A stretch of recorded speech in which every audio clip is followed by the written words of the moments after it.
Baik, tema yang diberikan kepada saya adalah berkenaan dengan ibadah yang Kristosentris.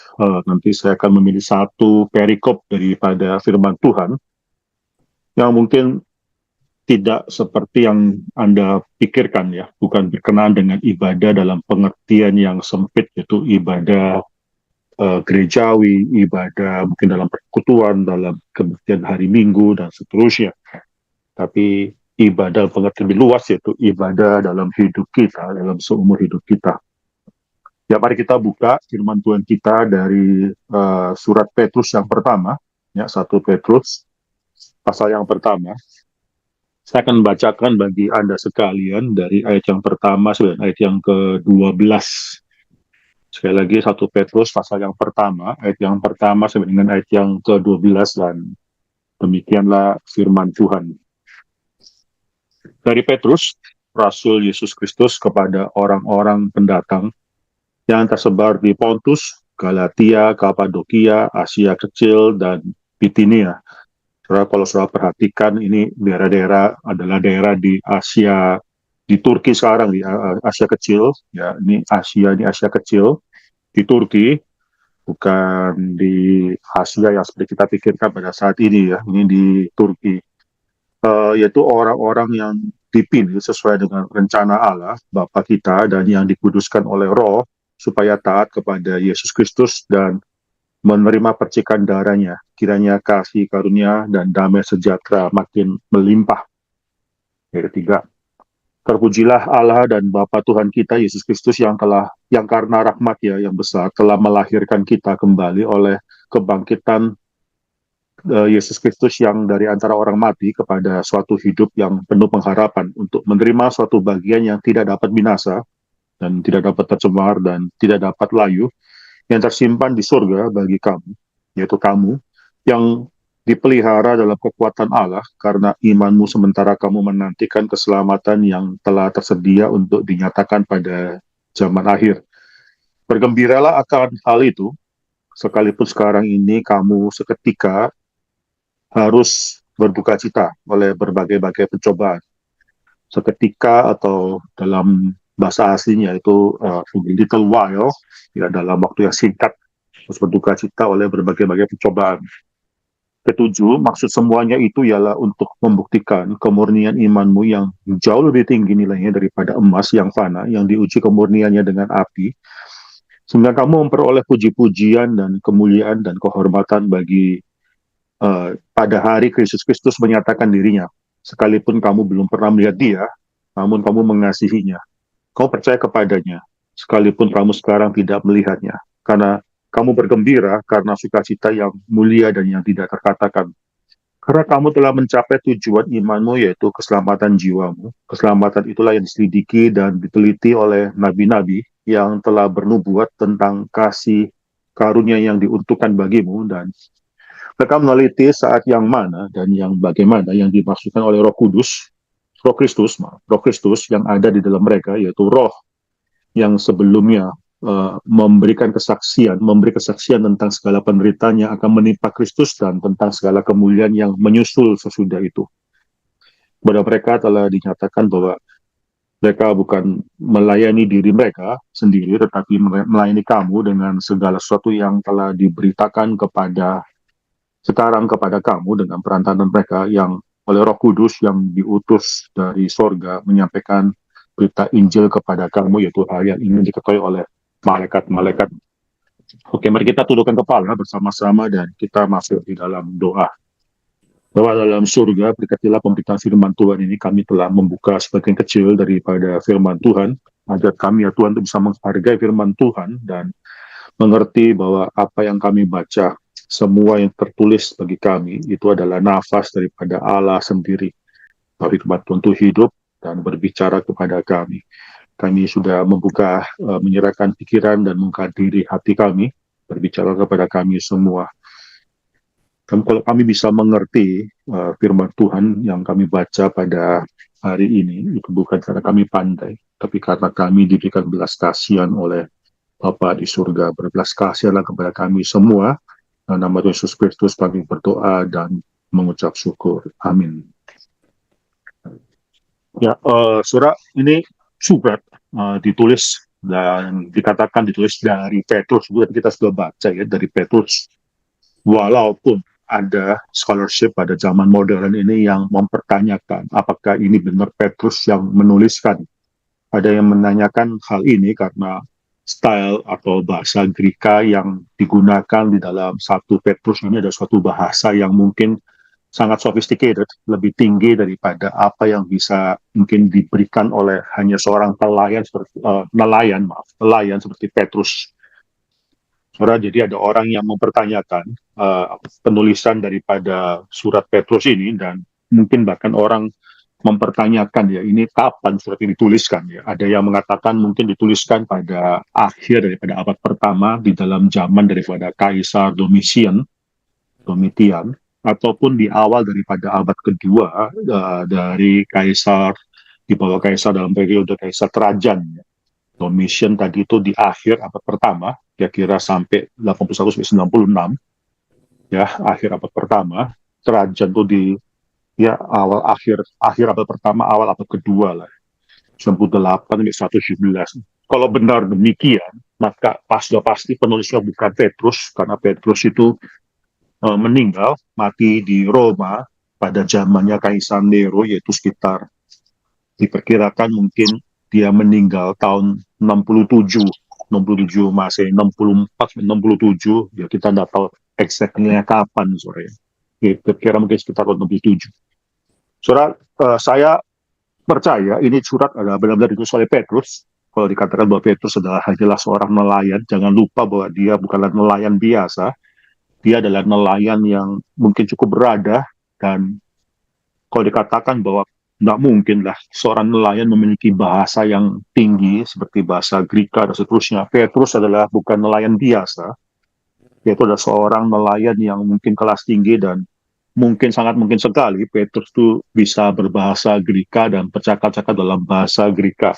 Apalagi surat ini sekali lagi dituliskan kepada, di sini tulisan orang-orang pendatang yang tersebar di daerah-daerah yang dikatakan di dalam ayat yang pertama. Jadi kemungkinan besar ini adalah surat yang dituliskan kepada orang-orang yang memiliki atau ya di daerah Roma, bisa berbahasa Greka di daerah Roma yang tersebar, diaspora tersebut. Ada hal lain yang menunjukkan kemungkinan bahwa ini adalah surat daripada Petrus sendiri, karena ayat yang pertama itu mengatakan bahwa ini adalah rasul daripada Yesus Kristus ya, rasul daripada Yesus Kristus. Itu sudah satu tanda, ini rasul dari Yesus Kristus. Tapi bukan sampai di sana saja. Kalau saya perhatikan dari ayat yang pasal yang kelima, coba kita buka ya, pasal yang kelima. Pasal kelima ayat yang pertama, ya itu dikatakan bahwa, saya bacakan ya ayat yang pertama pasal yang kelima ini. Aku menasihatkan para penatua di antara kamu, aku sebagai teman penatua dan saksi penderitaan Kristus. Jadi Petrus atau siapapun yang menuliskan surat ini itu mengatakan bahwa dia adalah eyewitness, saksi daripada sengsara, penderitaan, suffering daripada Kristus. Dia adalah saksi mata tersebut. Jadi kalau dikatakan bahwa ini adalah ditulis dari zamannya Domitian atau Trajan, ya itu kemungkinan nggak mungkin orang tersebut adalah saksi mata. Ini sudah sangat tua sekali orang tersebut ya. Itu nggak mungkin dia adalah orang yang saksi mata daripada penderitaan Kristus. Nah, ini sudah jelas sekali Petrus ini penulis di sini itu mengatakan bahwa dia adalah saksi mata daripada penderitaan Kristus ini. Terlebih lagi kalau dikatakan bahwa surat ini memiliki style cerita yang cukup tinggi, jangan lupa pasal 5, 1 Petrus pasal 5 ayat yang ke-12 ya. 1 Petrus pasal yang ke-5 ayat ke-12 itu saya bacakan di sini dengan perantaran Silvanus, yang kuanggap sebagai seorang saudara yang dapat dipercaya. Aku menulis dengan singkat kepada kamu. Ada kemungkinan Petrus, ya seperti kebanyakan orang pada saat itu, menuliskan surat ini bukan dia yang nulis dengan tangan dia sendiri, tapi ada juru tulisnya. Ada orang yang menuliskan bagi dia, sekretarisnya dan seterusnya. Ada orang yang membantu dia menuliskan. Mungkin ya apa yang dia katakan seterusnya itu mungkin ya secara grammar dan seterusnya itu disempurnakan oleh Silvanus, dituliskan oleh Silvanus ini. Jadi dengan alasan yang tadi saudara, itu kita bisa menganggap bahwa tepisan bahwa ini bukan surat yang ditulis oleh Petrus, adalah suatu tepisan atau sanggahan yang tidak terlalu ada basis kuat ya. Ini cukup bisa disanggah dan bisa kita dengan cukup yakin mengatakan bahwa Petrus yang menuliskan surat ini. Dari manakah Petrus menuliskan surat ini? Tadi kalau saya sudah katakan sekitar tahun, mungkin surat ini ya, Petrus dibunuh itu tahun 67 ya. Dia dibunuh di Roma, sebagai seorang martir tahun 67 di bawah Kaisar Roma, Kaisar Nero. Maka surat ini kemungkinan ditulis di akhir hidup daripada Petrus. Kalau kita baca sekali lagi, 1 Petrus pasal 5 ayat yang ke-13, 1 Petrus pasal 5 ayat ke-13, ya, itu tertulis ya, saya bacakan. Salam kepada kamu sekalian dari kawanmu yang terpilih yang di Babylon. Jadi ini ada satu indikasi bahwa surat ini tulis dari, ya ini tulis di Babylon. Babylon itu ya bukan secara literal di Babylon, tapi ini adalah suatu figuratif speaking menunjuk kepada Roma, kota Roma itu sendiri. Ya. Jadi kemungkinan surat ini dituliskan dari kota Roma kepada orang-orang Kristen oleh Petrus dari kota Roma kepada orang Kristen yang terserak atau tersebar di daerah Turki sekarang, yaitu di daerah Pontus, Galatia, Kapadokia, Asia Kecil, Bitinia, itu semua di daerah Turki. Surat ini dituliskan kepada mereka yang tersebar eh, kira-kira 1.000 kilometer dari Roma, kota Roma. Ya, kota Roma sendiri itu ada komunitas Kristen di sana. Nanti sekitar tahun 67 ya, sekitar tahun 67 itu kota Roma, sekali lagi ini tidak bisa pasti, saudara ya, kota Roma dibakar itu oleh Nero. Tahun berapa kita tidak bisa pasti, tapi di sekitar tahun 67 itu Nero membakar kota Roma dan akhirnya menyalakan orang Kristen yang ada di kota Roma. Akhirnya saudara itu banyak sekali, itu persecution yang besar sekali di bawah Nero. Orang Kristen itu akhirnya menjadi lilin-lilin ya. Itu saudara bisa mungkin pernah mendengarkan mengenai hal ini, menjadi lilin-lilin yang dibakar untuk menerangi jalan di kota Roma. Dan nanti saudara tidak lama kemudian nanti di Koloseum orang dimakan oleh binatang buas dan itu orang Kristen itu ya. Itu nanti saudara, itu Petrus itu salah satu orang yang akhirnya mati karena aniaya yang besar yang terjadi di bawah Nero. Dia mati, saudara tahu ya, mungkin pernah mendengarkan ceritanya, dia mati disalibkan terbalik karena dia mengatakan bahwa dia tidak layak lah mati seperti Tuhan Yesus. Dia harus mati, ya kalau disalibkan harus terbalik karena dia tidak mau sama seperti Tuhan Yesus. Saudara, mengapa surat ini? Ya, surat ini bagi saya cukup penting, saudara, ya, karena surat ini dituliskan kepada orang-orang yang sedang menderita pada saat itu, yang sedang menderita aniaya. Dan kalau surat ini benar oleh Petrus dan dituliskan di akhir hidup daripada Petrus, maka surat ini dituliskan oleh seorang yang sedang mengalami dan atau paling tidak akan mengalami aniaya, bahkan menjadi martir. Dan ini menarik sekali. Kalau saudara baca ya, ntar kita akan melihat struktur daripada surat daripada 1 Petrus ini. Tadi agak sulit ya menerima atau melihat apa yang sedang dibicarakan oleh Petrus di sini. Tapi Petrus sudah membicarakan suatu tema yang besar, bagaimana hidup di antara dua titik, yaitu titik already and titik not yet, titik sudah dan belum ya, already but not yet, atau already and not yet. Kalau saya tanya kepada saudara, apakah Kristus sudah datang? Saudara harus bisa menjawab bahwa ini adalah jawabannya already, sudah, ya benar, Kristus sudah datang, kedatangan yang pertama.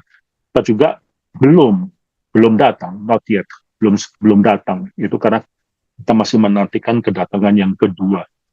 Ya, apakah kerajaan Allah sudah datang atau belum? Jawabannya adalah already, but not yet, sudah datang dalam kedatangan Kristus Raja tersebut yang pertama. Itu juga not yet, kerajaan Allah itu belum juga datang karena Kristus belum datang dalam kedatangan yang kedua. Orang Kristen memiliki dua titik ini. Orang Yahudi itu tidak melihat dua titik ini. Orang Yahudi itu memiliki pengharapan atas kedatangan daripada Mesias itu satu kali saja. Ya, bahkan bagi mereka Kristus harus disalibkan karena mereka melihat ketika Kristus datang, tidak mungkin dalam Mesias, karena Mesias datang itu akan merestorasikan kondisi daripada Israel, kejayaan Israel dan seterusnya. Mereka tidak bisa melihat seperti yang kita lihat, bahwa ada kedatangan yang pertama, ada kedatangan yang kedua. Restorasi kejayaan daripada Israel, daripada pemerintahan Tuhan, daripada pemerintahan Allah, itu terjadi pada kedatangan Kristus yang kedua. Itu Kristus bukan datang di dalam palungan lagi, kita tahu bahwa Kristus datang dalam palungan dalam kedatangan yang pertama, tapi dalam kedatangan kedua dia datang dalam segala kuasa dan ya keperkasaan dia sebagai seorang raja. Itu dia akan menghakimi seluruh dunia ini dalam kedatangan yang kedua. Jadi seorang orang Yahudi menolak ya Kristus yang disalibkan itu batu sandungan ya bagi banyak orang Yahudi. Bagaimana mungkin Mesiasnya mereka itu bisa disalibkan?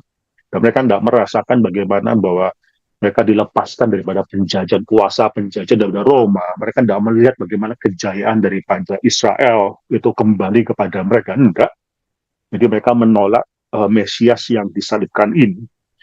Nah, tapi saudara, titik already and not yet. Dan kita hidup di titik ini. Kedatangan Yesus yang pertama already happen dan not yet. Kedatangan Yesus yang akan kedua kali akan datang belum terjadi. Hidup yang dua titik ini menurut saya nggak gampang. Saudara. Saya seringkali berpikir ya, mengapa ya orang Kristen itu setelah menerima Tuhan, diselamatkan oleh Tuhan, itu dibiarkan hidup dalam dunia ini. Kenapa enggak? Kita langsung masuk ke surga saja. Diangkat ke surga kan segala nanti perkara, segala kesulitan hidup, tidak ada lagi cobaan, tidak ada lagi air mata. Itu kita selesai. Ya. Kita sudah terima Tuhan, ya langsung semua diangkat ke surga saja. Selalu ada waktu penantian ini. Saudara, besok ya kita akan merayakan Pentakosta. 9 hari yang lalu kita merayakan kenaikan Yesus ke surga, ya, Ascension of Christ. Ya. Saudara pernah berpikir, mengapa harus ada masa jeda ini? Dan apa yang dilakukan oleh para murid-murid ya untuk menantikan dari kenaikan Yesus dan turunnya Roh Kudus. Kenapa tidak langsung Yesus naik, Roh Kudus langsung dicurahkan gitu ya, keluar ya pada hari itu juga. Jadi itu murid-murid tidak perlu harus menantikan 10 hari dia. Kalau baca dalam Kisah Rasul pasal yang pertama, mereka tahu apa yang harus dilakukan dalam 10 hari tersebut. Mereka berdoa. Maka mereka tahu sebelum akhirnya Roh Kudus dicurahkan ya, mereka tuh akhirnya berdoa dan akhirnya tahu kehendak daripada Kristus kepala gereja yang akan terjadi, yang harus terjadi walaupun Kristus sudah naik ke surga. So, kita buka ya. Ini satu bagian yang penting. Kisah Rasul pasal yang pertama ya. Kisah Rasul pasal yang pertama, Saudara baca, yaitu ada pembukaan pasal yang pertama dengan ayat yang keempat, kelima, lalu mulai ke-6 Yesus naik ke surga. Mulai ke-12, kalau saya perhatikan di sana, rasul-rasul itu menanti itu di LAI itu kayak judul yang diberikan kepada kita semua. Dan mereka menanti sambil menanti, mereka cuma menanti saja, tapi mereka tahu apa yang harus mereka lakukan. Mereka harus menggantikan posisi daripada Yudas yang telah mengkhianati Yesus ya, dan akhirnya menjual Yesus dan membunuh diri. Ayat 15 dan seterusnya. Itu kalau perhatikan di sana prosesnya akan menarik sekali. By the way, saya akan mengupas sedikit saja daripada Kisah Para Rasul pasal yang pertama ini. Ayat 21 ya, kita baca ya. Ayat 21. Jadi, harus ditambahkan kepada kami, seorang dari mereka yang senantiasa datang berkumpul dengan kami selama Tuhan Yesus bersama-sama dengan kami. Itu mulai dari baptisan Yohanes sampai hari Yesus terangkat ke surga meninggalkan kami untuk menjadi saksi dengan kami tentang kebangkitannya. Jadi yang menggantikan Yudas itu tidak bisa sembarang orang. Yang menggantikan Yudas adalah orang yang sendirinya adalah saksi mata mengenai ya ini di sini dikatakan ya, yaitu mulai dari kapan? Dari baptisan Yohanes sampai hari Yesus terangkat ke surga meninggalkan kami. Jadi dia harus melihat semua yang terjadi dalam hidup Yesus, khususnya untuk akhirnya menjadi saksi mata mengenai kebangkitan daripada Kristus. Ini penting. Jadi syarat pengganti rasul itu dia adalah orang yang hidup dengan Yesus yang adalah saksi mata. Oleh karena itu, saudara tidak melihat, saudara, di dalam perjanjian baru, itu rasul itu ada suksesi, saudara, ada yang diteruskan, menurun, enggak, karena tidak ada orang setelah ke-12 rasul. Ya, tidak ada orang setelah ke-12 rasul ini meninggal, itu yang akan memiliki kualifikasi dan ya, kualifikasi menjadi saksi mata daripada kebangkitan daripada hidup daripada Kristus dan khususnya menjadi saksi mata atas kebangkitan daripada Kristus. Jadi ada saudara gereja-gereja pada zaman ini ya, saya tidak mengatakan gereja-gereja tertentu atau tradisi tertentu, tapi ini sudah saya lihat agak menyebar di dalam berbagai macam tradisi. yang mengatakan bahwa mereka masih memiliki nabi dan rasul ya. Bagi saya itu suatu teologi yang kurang tepat. Mengapa? Karena tidak sembarangan orang itu akan bisa menjadi rasul. Ya, saya tidak banyak bicara mengenai hal ini. Syarat pertama yang mereka lakukan para murid-murid di sana untuk menggantikan Yudas adalah mereka harus adalah orang yang melihat hidup daripada Yesus. Dan yang kedua, saya singkat saja bicara ya. Kita buka lagi Kisah Rasul pasal yang pertama tadi. Ya. Saat yang kedua itu adalah ayat yang 24, 23, 24 saya baca ya. Lalu mereka mengusulkan dua orang, Yusuf yang disebut Barsabas dan yang juga bernama Justus. Jadi saudara tahu ya dari nama dan mungkin nickname yang diberikan ini kemungkinan besar orang yang mungkin lebih mereka prefer ya. Yusuf ada nickname ya Barsabas dua, saudara, bukan cuma satu nickname, tapi dua nickname. Yusuf yang disebut juga Barsabas dan yang juga bernama Justus. Ini kayak resumenya panjang gitu ya. Dan yang kedua Matias, that's it, cuma Matias doang. Saudara tahu lah dari kira-kira dari daftar nama dua nama ini mereka lebih prefer mana? Ya, mungkin mereka lebih prefer daripada Yusuf ini. Ya, P24 mereka semua berdoa lalu berkata, nah ini penting, doa ini penting, ya Tuhan, mereka berdoa kepada Tuhan yang baru naik entah berapa hari yang lalu naik ke surga, ya Tuhan, Engkau lah yang mengenal hati semua orang, tunjukkanlah kiranya siapa yang Kau pilih daripada kedua orang ini. Jadi ini syarat kedua bagi saya, yaitu rasul itu bukan yang menggantikan Yudas, bukan hanya melihat hidup dari Yesus, tapi juga yang dipilih langsung oleh Tuhan, walaupun Tuhan sudah naik ke surga. Kalau mungkin nanti dalam Kisah Rasul yang ke-9 itu nanti ada Rasul Paulus ya. Karena bagi saya Rasul Paulus itu bukan pengganti daripada Yudas. Rasul Paulus adalah Rasul yang ke-13. Kalau pengganti daripada Yudas nanti yang terpilih adalah Matias. Matias adalah pengganti daripada Yudas, itu Rasul yang ke-12. Rasul Paulus itu Rasul yang ke-13. 12 Rasul dan Rasul Paulus adalah Rasul yang ke-13. 12 Rasul ini adalah Rasul untuk orang-orang Yahudi. Dan Rasul yang ke-13 Paulus adalah Rasul untuk orang-orang yang bukan Yahudi.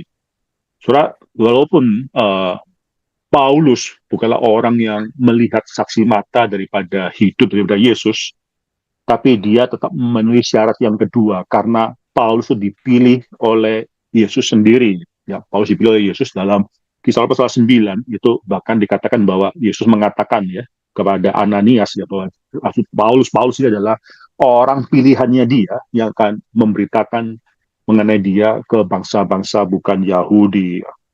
Oke, kita kembali ke surat Petrus yang pertama ini ya. Ini dua titik ya, already and not yet. Ya, itu sangat penting sekali. Ini konsep mengenai penting, sangat penting sekali. Pentakosta ya, itu ada titik penantian ya. 10 hari menantikan Yesus naik ke surga, Roh Kudus turun, itu menantikan. Hidup orang Israel keluar daripada tanah Mesir, itu menantikan di wilderness selama akhirnya hampir 40 tahun, saudara. Itu adalah titik already and not yet sebelum mereka masuk tanah perjanjian. Ya, itu ada titik penantian. Ini satu tema yang sangat penting, titik penantian ini. Dengan titik penantian ini, di tengah-tengah titik penantian ini, apa yang harus kita lakukan? Saudara, saya mengatakan bahwa titik penantian ini adalah titik penantian yang sangat kristosentrik sekali, saudara. Di dalam, paling tidak di dalam bagian yang kita baca pada malam hari ini, kalau saya perhatikan ya, kita coba lihat berapa ayat ya. Ini pembahasan saya ini tidak berurutan ayat demi ayat ya. Ada satu tema yang perlu ditekankan dan sangat tidak gampang lah ya, tidak gampang untuk bisa melihat apa yang dimaksudkan oleh Petrus di sini. Tapi secara tematik sudah bisa melihat ya. Ini bicara mengenai keselamatan ya. Walaupun di dalam titik already and not yet ini kita sudah diselamatkan. Dan diselamatkan itu bukan diselamatkan di luar Kristus, diselamatkan adalah diselamatkan di dalam Kristus. Kita perhatikan ayat yang kedua misalnya ya. Ayat kedua, orang-orang itu yang dituliskan kepada para orang-orang yang sudah tersebar tersebut, ya, yaitu orang-orang yang dipilih sesuai dengan rencana Allah. Ya, ini kata dalam bahasa Inggrisnya foreknowledge of God. Ini saudara tidak bisa pikirkan atau bayangkan bahwa Tuhan sudah mengetahui siapa-siapa yang akan percaya, lalu dia memilih apa yang berdasarkan apa yang dia ketahui. Kata foreknowledge of God ya, kata dasarnya dalam bahasa Greka prognosis, itu adalah artinya sesuai dengan rencana, sesuai dengan dia punya ya rencana dia yang kekal, itu maksudnya di sana. Itu kita dipilih sesuai dengan ini LAI sangat tepat ya, sangat baik menerjemahkan kata prognosis atau kata dasar prognosis ini. Itu orang-orang yang dipilih bukan dipilih berdasarkan perbuatan baik mereka, tapi dipilih berdasarkan rencana Allah. Kalau saya tanya ya, apakah dasar daripada pemilihan Allah? Ya, itu rencana Allah. Apakah dasar di belakang rencana Allah? Saya akan katakan kepada saudara, tidak ada, nggak tahu. Ya, Tuhan yang berencana gitu. Tuhan yang berencana itu ya, ya kalau ada dasar dan apalagi dasar itu ada dasar yang ada dalam ciptaan ya, dasar Allah memilih kita karena Allah mengetahui bahwa siapa-siapa yang akan menerima atau menolak dia. Itu bagi saya cacat teologi ya, saudara, karena di sana kita mengatakan bahwa dasar dari tindakan Allah itu ada dalam ciptaan. Itu Allah bukan Allah yang berdaulat ya. Kalau dasar tindakan kita didasarkan dari sesuatu yang ada dalam ciptaan, itu berarti Allah adalah Allah yang bergantung pada ciptaan. Ya, sekali lagi, itu orang-orang yang dipilih sesuai dengan rencana Allah Bapa kita dan yang dikuduskan oleh Roh supaya taat kepada Yesus Kristus dan menerima percikan darahnya dan seterusnya. Kau perhatikan di sini, ini bicara mengenai keselamatan. Keselamatan tersebut adalah keselamatan yang sesuai dengan rencana Allah dan yang dikerjakan, yaitu pengudusan oleh Roh Kudus. Tapi ada tujuan yang penting, itu supaya akhirnya yang diselamatkan tersebut, yang dipilih tersebut, itu taat kepada Yesus Kristus. Ini Trinitarian secara formula, itu rencana dari Bapa, Allah Bapa, lalu dikuduskan oleh Roh, supaya apa? Supaya kita akhirnya bisa taat kepada Yesus Kristus. Jadi ini keselamatan yang berujung kepada ketaatan kepada Yesus Kristus. Saudara, keselamatan kita adalah keselamatan kristosentrik. Ya, keselamatan kita bukan keselamatan yang ya sudah kita sudah bebas dari apa? Bagi saya, saudara, ya, kita adalah budak daripada Kristus. Ya, mungkin tidak banyak orang yang suka dengan kata budak, tapi itu yang dikatakan oleh Paulus ya, dia adalah doulos daripada Kristus ya. Doulos daripada Kristus, dia adalah budak daripada Kristus. Yang penting bukan budaknya, yang penting adalah apa definisi budak. Budak itu ya dalam Greco-Roman society itu budak itu adalah tidak terlalu banyak nilai ya. Memang kita semua yang diselamatkan ini kita tidak bernilai di dalam diri kita sendiri. Kita nilai kita adalah budak ya. Nilai daripada budak adalah hubungannya dia dengan tuannya. Itu lebih penting. Siapa tuanmu? Itu lebih penting daripada siapa kamu. Gitu. Itu pertanyaan untuk pada seorang budak ya. Budak itu akan kita kalau tanya siapa kamu, dia akan bingung ya. Apa pentingnya siapa saya gitu. Tuan saya sih penting. Ya, itu pengertian daripada budak. Sorry. Jadi kalau saudara dikatakan bahwa saudara adalah budaknya Kristus, ya terima dengan sukacita itu ya. Ya karena di dalam hal itu ya, dalam budaknya Kristus ya kita tidak sedang mengatakan bahwa kita penting, enggak, tapi tuannya kita di penting. Kristus menjadi satu hal yang penting dalam relasi ini. Jadi sekali lagi ini adalah keselamatan yang memang direncanakan Allah dari Roh Kudus untuk menguduskan kita, tapi supaya membawa kita kepada ketaatan pada Yesus Kristus. Ini adalah keselamatan yang Christocentric salvation in Christ, salvation for Christ. Ayat yang ketiga, kalau saudara perhatikan di sini ya, ayat yang ketiga, ya, terpujilah Allah dan Bapa Tuhan kita, Yesus Kristus, ya, yang karena rahmat-Nya yang besar. Nah, ini saudara telah melahirkan kita. Saudara. Ini adalah satu kata telah melahirkan. Ini pakai ya grammar daripada Yunani ya, kayak auris atau sudah completed action ya. Aorist belum tentu harus past tense, tapi seringkali terjemahkan sebagai past tense atau tense yang sudah lewat. Ini dalam bahasa Indonesia ya. Indonesia ada past tense, future tense, dan seterusnya. Tapi ada kata telah ya, yang telah melahirkan. Jadi sudah terjadi di masa lalu ya, telah melahirkan kita. Maksudnya sudah selesai. Telah melahirkan kita. Tapi sudah perhatikan di sini ya, kelahiran kita itu nggak bisa dilepaskan daripada Kristus yang telah melahirkan kita kembali melalui atau oleh kebangkitan Yesus Kristus dari antara orang mati. Sebenarnya ini saya tidak bicara banyak mengenai hal ini, tapi kaitan antara keselamatan ya, kita dilahirkan kembali itu dengan kebangkitan itu sangat sangat penting sekali sama Alkitab. Dan sebagaimana Kristus dibangkitkan dari antara orang mati, maka kita itu juga adalah seseorang yang sudah mati dalam dosa-dosa kita. Kita keselamatan, kelahiran baru, itu kita dibangkitkan. Kita dihidupkan daripada dosa-dosa kita. Nah, perhatikan di sini, ini satu hal yang penting, itu kelahiran kita, itu juga melalui kebangkitan daripada Yesus Kristus daripada antara orang mati. Kita akan lompat ya, nanti kita akan bicarakan mengenai ayat sebelumnya, tapi kita lompat ke ayat yang ke-10 dan seterusnya. Keselamatan yang dibicarakan tadi, itu sudah diberitakan sebelumnya. Itu sudah diberitakan sebelumnya, dan bahkan diselidiki dan diteliti oleh nabi-nabi yang telah datang sebelum kita, yang telah mereka bernubuat tentang kasih karunia yang diuntukkan bagi. Jadi nabi-nabi itu bukan bernubuat untuk suatu hal yang tidak ada artinya. Banyak sekarang orang yang mengatakan bahwa mereka adalah nabi bernubuat, untuk bagi saya terlalu kecil ya nubuatan mereka ya. Nubuatan daripada nabi-nabi itu adalah mengenai kasih karunia yang diuntukkan untuk kita, yang dituliskan pada zaman itu, dan relevansinya juga kepada kita semua. Kita yang adalah penerima daripada nubuatan atau janji daripada keselamatan Tuhan. Gitu. Kita hidup di zaman di mana berbeda dengan nabi-nabi yang melihat ke depan. Kita sudah menerima apa yang dijanjikan tersebut. Nah, ini penting sekali. Coba perhatikan dalam ayat yang ke-10, keselamatan itulah ya, yang tadi kita bicarakan, itu yang diselidiki dan diteliti oleh nabi-nabi sebelumnya yang telah bernubuat tentang kasih karunia yang diuntukkan bagimu. Dan mereka, ini kata mereka, sekali kata mereka keluar dalam ayat selanjutnya, ini bicara mengenai nabi-nabi yang sebelum kita. Dan mereka itu meneliti ya, saatnya, bagaimana, saat kapan ya, saat yang bagaimana, dan bagaimana caranya yang dimaksudkan oleh Roh Kristus. Roh Kristus ini adalah Roh Kudus. Tadi saya baca ini Roh Kudus ya. Ini pengertian Roh Kristus itu adalah Roh Kudus. Tapi mengapa dipanggil Roh Kristus?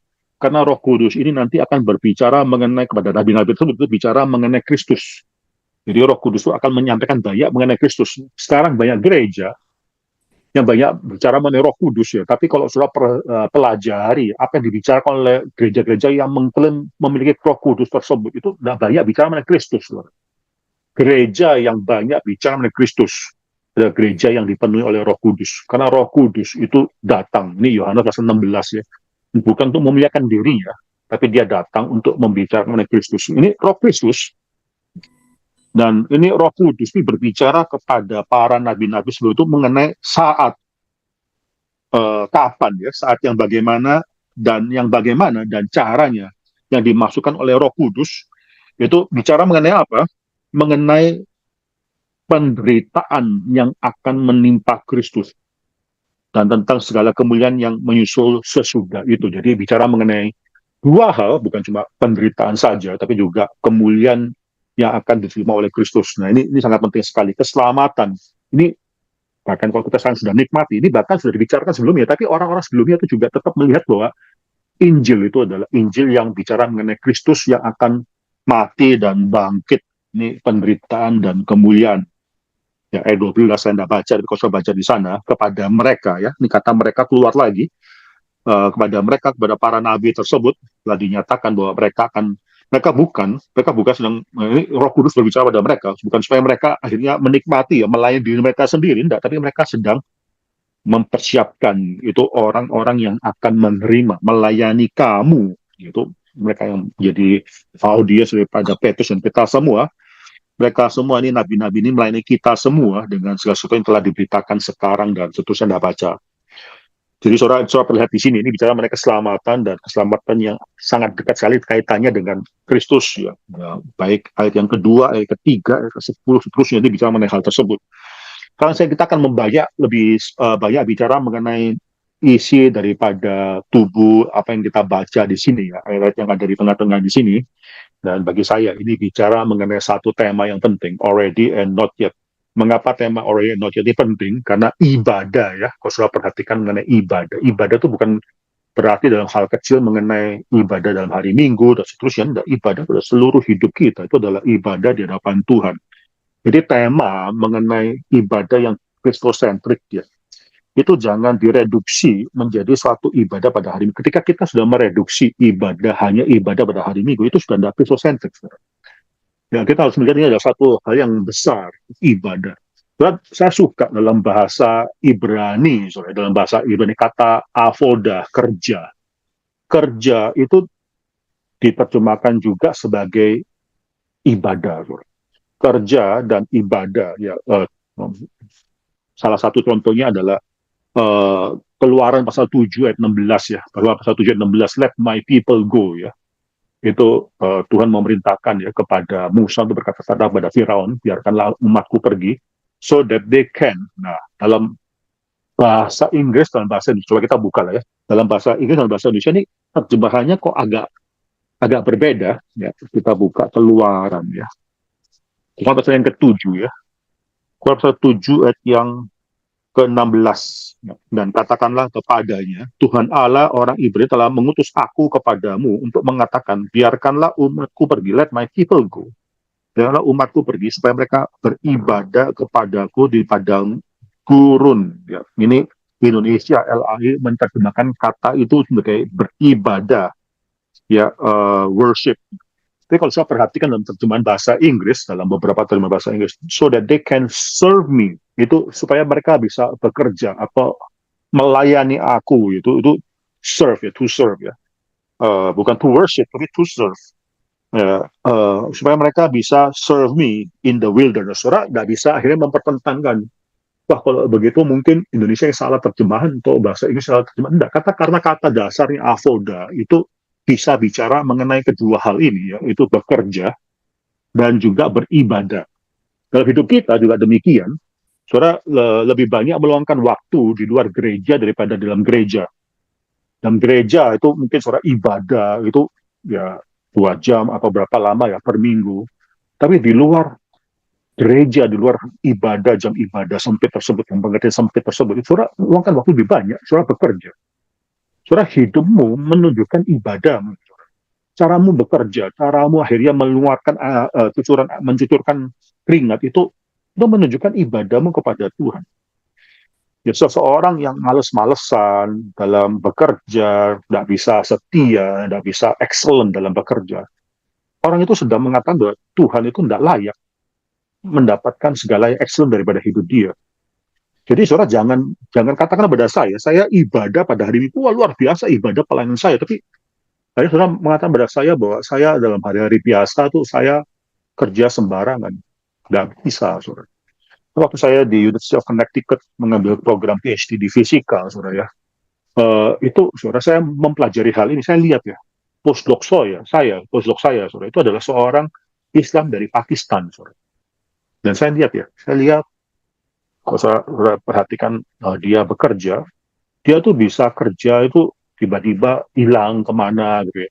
So cari kemana sih? Oh ternyata dia kembali ke kantor, saudara. Dan dia kembali, dan saya lihat dia dan wah, saudara dia bisa itu ya sembahyang ya 5 kali satu hari, saudara. Dia tuh bisa itu bersembahyang beribadah kepada Tuhannya dia. Kalau saya mengingat satu prinsip yang belajar satu prinsip ini, kalau orang dunia yang tidak mengenal Tuhan itu bisa melakukan profesionalisme yang demikian, orang itu harus lebih daripada orang dunia.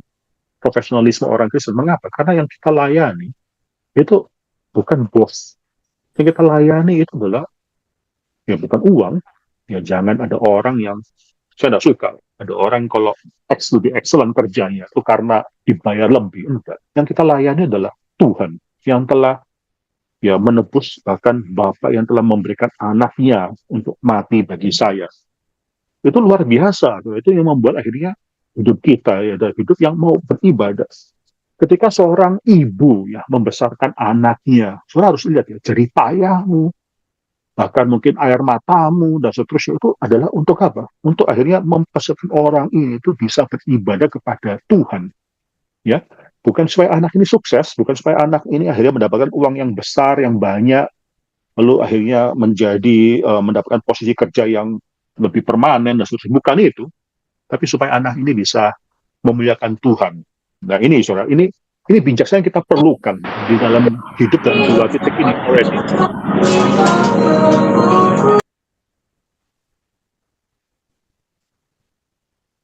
Ya, mungkin terus bisa memastikan supaya semua orang di dalam Zoom ini akhirnya mic-nya bisa dimatikan ya. Ini sudah terjadi berkali-kali. Eh, kita hidup di titik already and not yet, di mana bijaksana daripada Tuhan ini diperlukan. Ya, dalam titik ini, kalau kita langsung pergi ke surga, nggak ada pergumulan hidup. Dan kedua titik ini, ya, dan kedua titik ini ada pergumulan hidup, ada kesulitan, ada air mata, dan seterusnya. Karena itulah pergumulan dan bijaksana yang kita perlukan untuk akhirnya bisa mengerti bagaimana hidup. Dan ini adalah ibadah. Dua titik ini adalah ibadah bagi saya, soal pengertian yang lebih besar.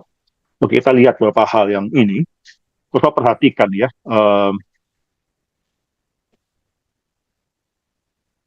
Dalam titik ini, kedua titik ini ayat ketiga ya.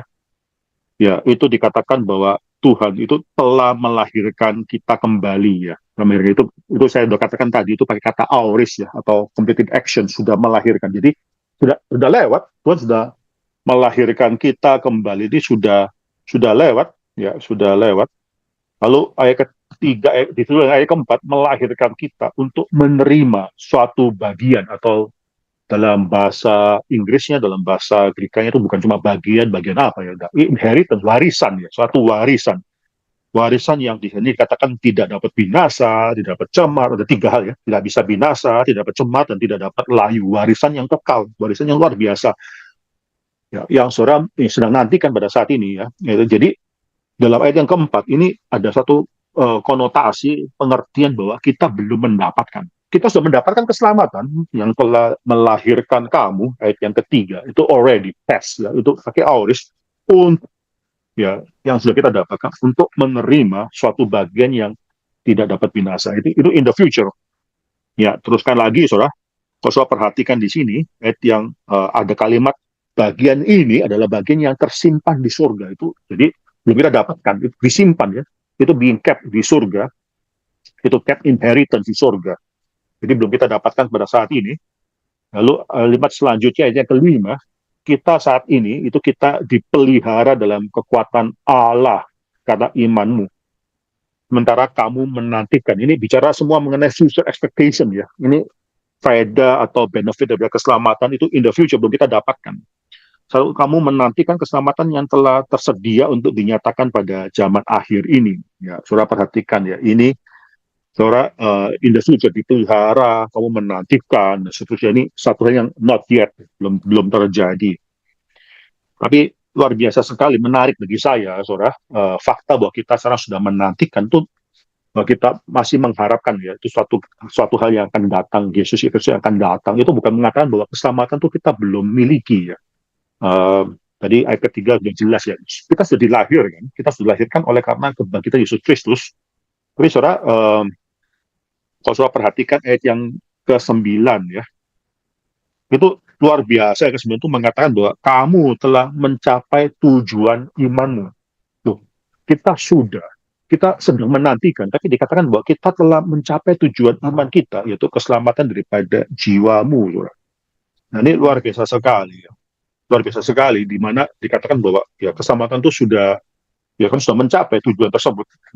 Orang orang Israel, kita mungkin bisa membayangkan demikian, orang Israel yang keluar dari tanah Mesir perbudakan, mereka belum masuk, mereka belum masuk ke tanah perjanjian, tapi mereka sudah mencapai, yaitu mencapai tujuan daripada God's action of deliverance, ya, God's act of deliverance, yaitu mereka sudah dibebaskan dari perbudakan dosa. Mereka sudah mendapatkan keselamatan tersebut, walaupun mereka belum mencapai, masih dalam perjalanan menuju dalam tanah perjanjian, mereka sudah mendapatkan keselamatan tersebut. Inilah kita.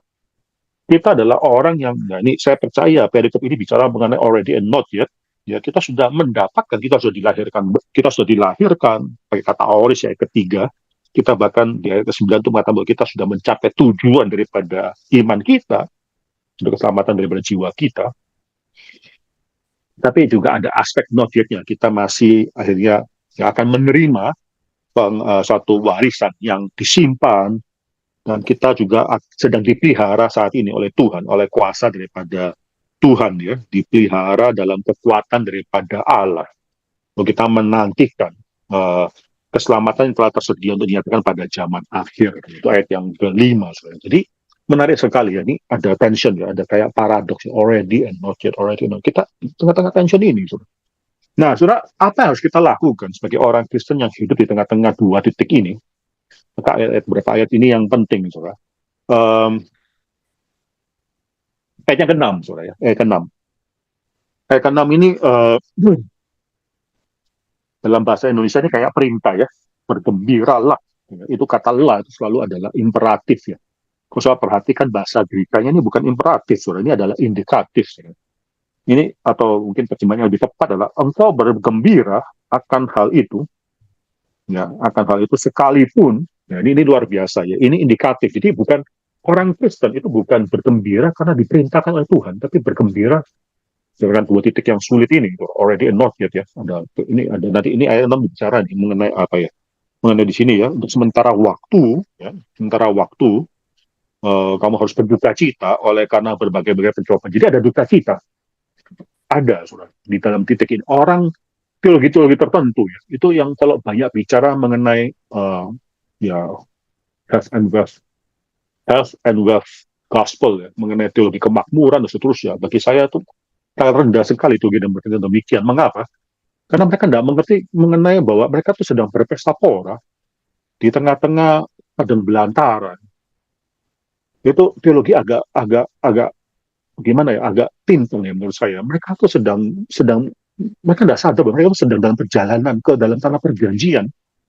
Ya mereka tuh sedang dalam titik already and not, and yet mereka tuh sedang berpesta pora, gitu. Sedang menikmati seakan mereka sudah masuk ke tanah perjanjian. Belum waktunya. Bahkan bukan cuma itu saja, Kristus belum datang kedua kali, belum datang dalam kemuliaan Dia.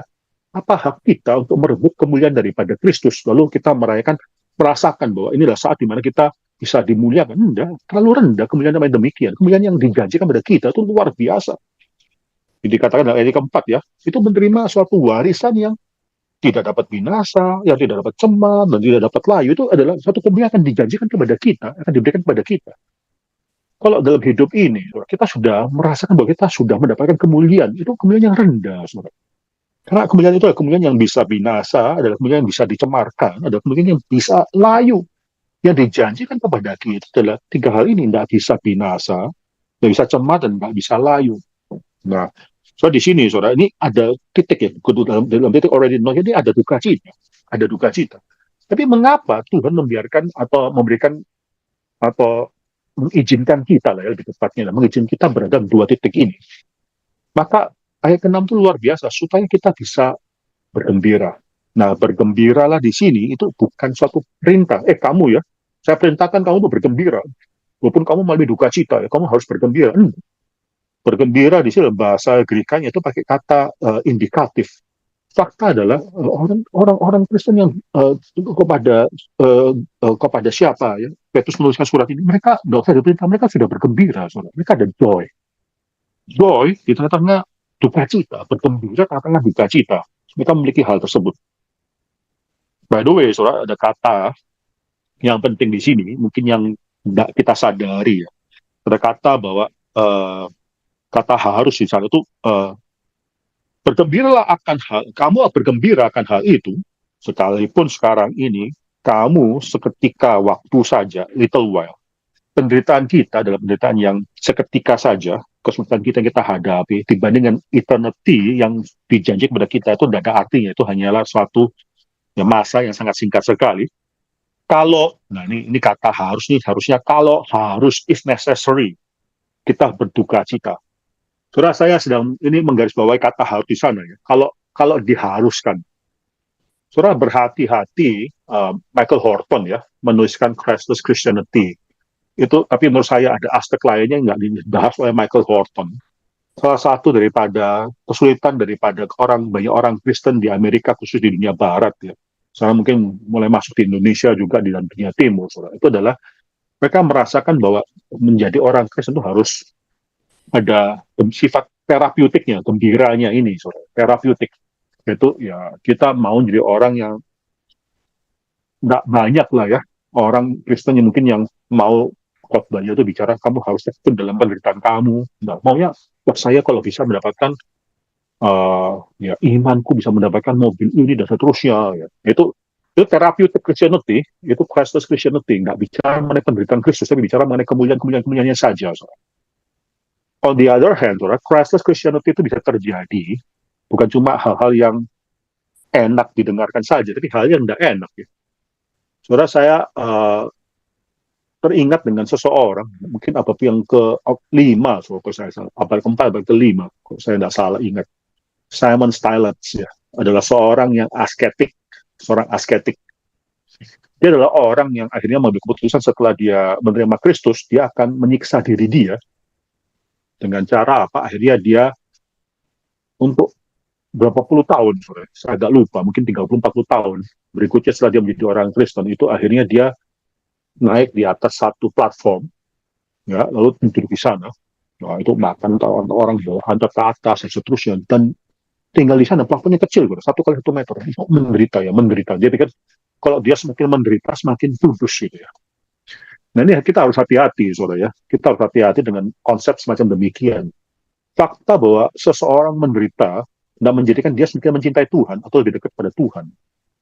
Poinnya adalah menderita untuk siapa. Saya tiba-tiba teringat dengan satu ayat yang indah, yaitu kita buka Ibrani pasal yang ke-11 ya. Ibrani pasal yang ke-11, kalau kita baca Ibrani pasal 11 itu banyak tokoh-tokoh iman, tapi hari ini kita tidak baca banyak ya, kita hanya menyoroti seorang yang namanya Musa. Terus perhatikan di sini Musa, saudara tahu Musa adalah orang yang di dalam Kisah Para Rasul pasal ke-7 itu dia mendapatkan semua ilmu, belajar semua ilmu yang ada di Mesir, adalah the Prince of Egypt, pangeran daripada Mesir, saudara. Sebelum dia akhirnya harus melarikan diri daripada Mesir. 24 ya, saya bacakan Ibrani pasal 11 ayat 24, karena iman maka Musa setelah dewasa menolak disebut sebagai anak putri Firaun. Ia karena 25 ya, nah ini penting, karena ia lebih suka menderita sengsara. Nah, saudara perhatikan di sana, Alkitab tidak berhenti di sana loh. Alkitab berkatakan bahwa karena dia lebih suka menderita sengsara, enggak. Dia menolak disebut anak putri Firaun karena dia lebih suka menderita sengsara. Itu bagi saya, saudara. Penderitaan sengsara itu in itself gak ada artinya. Jadi jangan menjadi orang Kristen yang berpikir bahwa ya saya kalau bisa sengsara saja.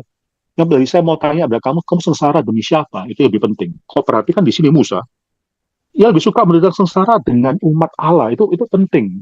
Dia bukan cuma menderita sengsara for the sake of suffering, bukan. Dia menderita sengsara untuk suatu rencana Tuhan, bersama dengan dalam rencana Tuhan. Kalau Tuhan punya rencana terhadap umat Allah di sana, dia mau menderita bersama dengan mereka. Karena dia tahu di sana ada rencana Tuhan.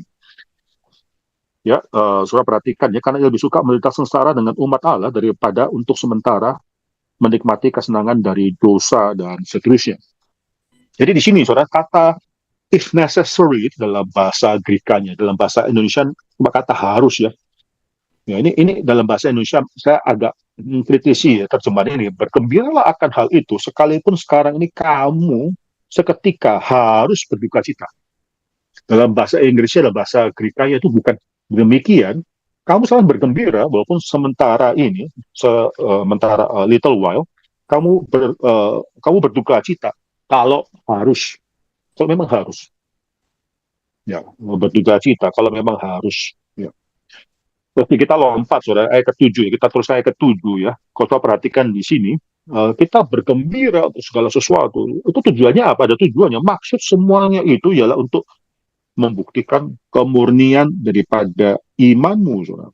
Dan ini sangat penting sekali, membuktikan kemurnian daripada imanmu yang, jadi katakan imanmu itu perlu dibuktikan lebih tinggi nilainya daripada emas. Emas saja perlu dimurnikan, diuji ya, perlu diuji kemurniannya, diuji dengan api. Apalagi imanmu. Kalau imanmu tuh lebih berharga daripada emas, imanmu pasti akan diuji. Ya, imanmu tuh akan diuji juga. Tapi menarik sekali ayat yang ke-7 di sini, ya kita diuji melalui penderitaan kita, kesulitan kita, duka cita kita diuji kemudian iman kita. Itu ada ujian-ujian yang akan membuat kita susah ya. Harus pilih uang, karir, atau Kristus. Nah, ini menjadi satu kesulitan yang kita alami dalam hidup sehari-hari. Tapi saudara perhatikan di sini, saudara, kesulitan yang kita hadapi itu membutuhkan kemudian iman kita, tapi ada tujuannya. Ya, kamu memperoleh puji-pujian dan kemuliaan dan kehormatan pada hari Yesus Kristus menyatakan dirinya. Jadi tidak lepas dari penderitaan kita ini, saudara. Tidak lepas daripada nanti, saudara, itu dengan Kristus. Nanti waktu Kristus menyatakan dirinya, ya kita ya mendapatkan itu kemuliaan, puji-pujian. Dengan kata lain, saudara, kita ya akan menyatakan kemuliaan dan puji-pujian yang lebih kepada Kristus yang telah merencanakan semua hal dan menempatkan kita dalam dunia sementara ini, gitu, already and not yet ini, saudara. Ya kita ya diuji iman kita akan mendapatkan kemuliaan, tapi ya nggak bisa lepas daripada Kristus yang akan dinyatakan pada kita. Jadi sangat aneh sekali kalau ada orang yang menderita tapi nggak mengerti menderita untuk apa. Ini kalau Michael Hort bicara mengenai therapeutic Christianity, yaitu bicara mengenai orang yang akhirnya mendapatkan kesenangan, tapi tidak ada kaitannya dengan Kristus. Ya. Nah, di lain pihak ada orang yang juga menderita tapi tidak ada kaitannya dengan Kristus. Percuma lah penderitaan kita atau kemuliaan kita, kesenangan kita, kalau lepas daripada Kristus. Bahkan para nabi-nabi yang sudah menyelidiki Roh Kudus ya, berita Roh Kudus yang disampaikan kepada mereka, ayat seterusnya itu ya. Itu mereka menyelidiki saat yang mana, bagaimana dimaksud oleh Roh Kudus yang ada di dalam mereka, ya. Berkenaan dengan apa? Penderitaan yang akan menimpa Kristus dan kemuliaan yang akan menyusul sudah. Jadi penderitaan dan kemuliaan. Nah ini dua hal yang ada di Kristus yang juga akan diberikan kepada kita, saudara. Sekali lagi, saudara, percuma hidup kita adalah hidup yang lepas daripada Kristus. Entah engkau mau menderita atau engkau akan bersuka cita, mendapatkan kemuliaan. Tapi kalau itu lepas daripada Kristus, itu tidak ada artinya. Ya, bagi mereka yang mungkin hidupnya diberkati dan seterusnya, itu ya sudah tahu ini ya untuk apa? Kaitannya apa ya dengan Kristus? Bagi mereka yang mungkin mengalami penderitaan, kesulitan dan seterusnya, ya sudah tahu untuk apa ya penderitaan ini. Jadi kaitannya apa dengan Kristus? Ini sudah harus bisa mengkaitkan, sudah. Kalau tidak, sudah ibadah kita tengah-tengah dua titik ini ibadah yang tidak ada hubungannya dengan Kristus, itu Christless, itu ibadah yang Christless. Nah, saudara saya teruskan di sini, saudara, ayat yang ke-8 itu indah bagi saya. Di sini, saudara, ada, kita perhatikan ya, struktur daripada ayat ke-8 itu ada chiastic struktur. Kamu belum pernah melihat dia, tapi kamu mengasihi. Ya, saudara perhatikan ya. Saya bacakan dari ayat ke-8. Sekalipun kamu belum pernah melihat dia, namun kamu mengasihinya. Kamu percaya kepada dia, sekalipun kamu sekarang tidak melihatnya. Saudara melihat ya, itu kata melihatnya, itu kamu belum melihatnya, itu kayak diulangi dua kali. Itu mengapit ya, itu kayak awal dan akhirnya mengapit ini, yaitu kita sekalipun belum pernah melihat dia, namun kita mengasihi dia. Kamu kita percaya kepada dia. Itu titik already not yet ini. Kita ya nggak ada di antara kita yang pernah melihat Kristus, tapi kita mengasihi Kristus. Kita mengasihi Kristus dan kita akhirnya percaya pada Kristus walaupun, saudara, kalau perlu, kita mungkin mengalami ya ini duka cita, tapi kita bisa mengasihi dia. Kita tidak dikecewakan oleh dia tengah-tengah duka cita kita, itu maksudnya dalam ayat ini ya. Kita mengasihi dia, kita percaya kepada dia. Ini sangat penting sekali. Ya, saya baca terus ya. Nah ini kata gembira ini keluar lagi. Ya, ini kedua kali kata gembira keluar daripada ayat yang dari pasal yang pertama ini. Kamu bergembira karena sukacita yang mulia yang tidak terkatakan itu. Kok bisa baru bicara mengenai kalau perlu kamu akan mengalami duka cita, kamu akan mengalami duka cita, tapi kamu bergembira karena ada sukacita yang luar biasa, yang tidak bisa dikatakan, tidak bisa diekspresikan, gitu ya. Itu inexpressible dalam bahasa Inggrisnya, inexpressible. Luar biasa sekali. Kamu akan bergembira karena sukacita tersebut. Apa di sini, saudara? Ini titik already and not yet, saudara. Titik already and. Mengapa kok kita akhirnya bisa bergembira tengah-tengah duka cita, bisa berkesuka cita, bergembira karena bahkan dengan sukacita tidak bisa dikata-katakan, tidak bisa dituliskan, tidak bisa dijabarkan. Mengapa? Ayat 9, karena kamu telah mencapai tujuan imanmu, yaitu keselamatan jiwamu. Karena kamu tahu, walaupun tengah-tengah dunia sementara ini, kamu harus mengalami duka cita, kamu adalah orang yang dipelihara. Dipelihara bukan oleh uang, bukan oleh kekuatan daripada majikanmu. Ayat yang kelima, kamu dipelihara dalam kekuatan Allah yang telah memanggil kamu dan menempatkan kamu dalam dunia sementara ini. Itu yang membuat kita ya bisa bersuka cita, bergembira, bersuka cita di tengah-tengah segala mungkin duka cita kita alami. Soalnya. So, ini ayat yang sangat limpah sekali, saudara. So, saya akan menutup firman Tuhan ini ya dengan men-sharingkan kepada saudara satu anekdot, satu ilustrasi, satu ilustrasi yang dipakai oleh seseorang yang namanya Donald Grey Barnhouse. Ya. Kalau saya tidak salah, Michael Horton itu menggunakan ilustrasi ini juga di bukunya dia. Donald Grey Barnhouse itu adalah seorang pendeta senior di 10th Presbyterian Church di Philadelphia. Yaitu sebelum dia adalah, dan nanti dia akan digantikan oleh James Montgomery Boyce, dan Montgomery Boyce akan digantikan oleh Philip Ryken, dan seterusnya. Jadi ini mungkin sekitar tahun 1950-an lah ya. Nah, Donald Barnhouse itu bertanya, ya, apa jadinya ya, kalau setan itu berkuasa penuh atas kota Philadelphia? Apa jadinya kalau setan iblis itu berkuasa penuh atas persekutuan di Alor ini ya? Apa jadinya kalau setan berkuasa penuh atas seluruh gereja di Indonesia, di sana di Indonesia atau di seluruh dunia? Wah, orang mulai mikir-mikir ya, aduh, ini mungkin kalau setan berkuasa penuh ya, apa saudara, itu kacau balau ada di mana-mana. Ya. Jawaban daripada Donald Barnhouse itu akhirnya membuat mereka tercengang gitu, kaget. Gitu. Kalau setan berkuasa penuh di kota Philadelphia, konteksnya Philadelphia, maka wah, semua jalanan tuh rapi, bersih, pristine gitu ya.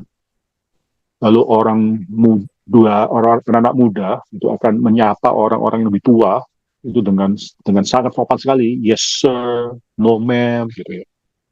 Tempat-tempat perjudian itu akan tutup, pelacuran tutup, semuanya tutup. Wah, mungkin kalau dalam konteks gereja ya, kalau persekutuan itu juga nanti tidak ada yang namanya singgungan-singgungan antara satu pengurus dan pengurus yang lain, pelayan dan pelayan yang lain, tidak ada. Wah, semuanya akur. Orang tua dan anak itu tidak ada cekcok ya. Wah, luar biasa. Itu harmonis sekali. Suami dan istri, wah, tidak ada. Tidak ada yang namanya salah miskomunikasi, dan seterusnya, tidak ada. Semuanya itu lancar. Wah, orang gak kaget. Kenapa jadi demikian? Itu mana membuktikan setan berkuasa. Dan Barnhouse mengatakan pada saat itu, Kristus tidak lagi diberitakan. Bukan ini menjadi inti daripada pengharapan kita. Wah, mereka baru mengerti, oh iya, kalau hidup kita itu lancar, hidup kita tuh semua akhirnya tenang, sesuai dengan ekspektasi kita, pengharapan kita, dan seterusnya. Kapan hidup kita bisa berpusatkan kepada Kristus? Yang kapan Kristus jadi pusat pengharapan kita? Sorry. Kapan berita Injil itu akhirnya menguatkan kita dengan segala kesesakan kita?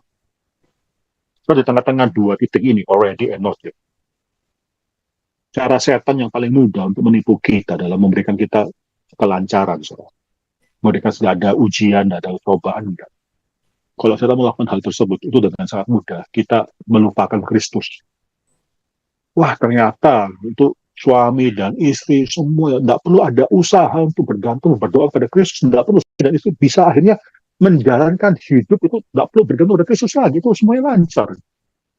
Pada saat itu, itu Kristus bukan lagi menjadi pusat pengharapan kita. That is the Christless Christianity dalam hidup perjalanan ibadah kita di hadapan Tuhan. Itu bukanlah ibadah yang worthy bagi Tuhan. Saudara, kayaknya firman Tuhan ini menguatkan Anda sekalian yang pada saat ini sedang mungkin bergumul di hadapan Tuhan. Sekali lagi, bergumul atau tidak, kayaknya semua itu bisa saudara kaitkan dengan Kristus. Kalau tidak, kita sudah menjalani suatu hidup yang tidak berpusat pada Kristus dan Christless. Tuhan memberkati kita.